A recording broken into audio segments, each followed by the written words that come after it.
Let's talk about tourism and or recreation and how some ideas may be impacting our communities. The Tourism Development Council, as I understand it, is considering investing bed taxes. That's the 5 cents per dollar, I believe, that hotels collect from tourists, and spending some of that money on projects that not only attract visitors from out of town, but may be great for people locally for recreation, sports, those kinds of things. Now, Kendall, I know you represented one project that's involved in this, but I wanted to get both of your take on this approach in general. Kendall? I think the I did in a prior life actually chair the TDC, and it's a very unique aspect to be a community that can have some income and have a vibrant opportunity that's created by tourism. The projects that you're talking about today, I think, particularly.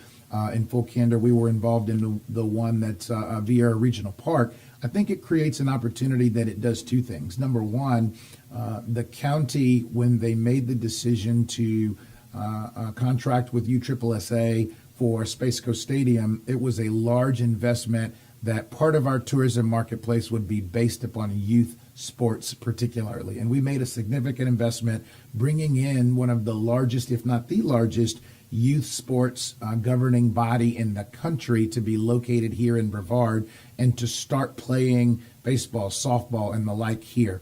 The particular Via Regional project expands that to field sports, to football, to lacrosse, to soccer. And it not only is bringing in tournaments, revenue, bed tax, but it's also a facility that will be able to be used by the local children who are currently using the facility today. So it's a duality of a purpose, benefits the locals as well as creates a tourism opportunity. And so I think the TDC had some real foresight and vision, and hopefully as it comes before the county commission that they will see it the same way.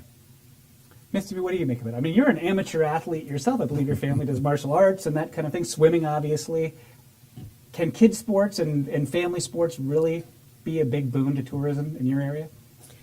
Actually, I think it can, and it's ironic that you mentioned martial arts because our particular martial arts school is holding a tournament in December, which is going to draw people from all around the state, even potentially from around the country.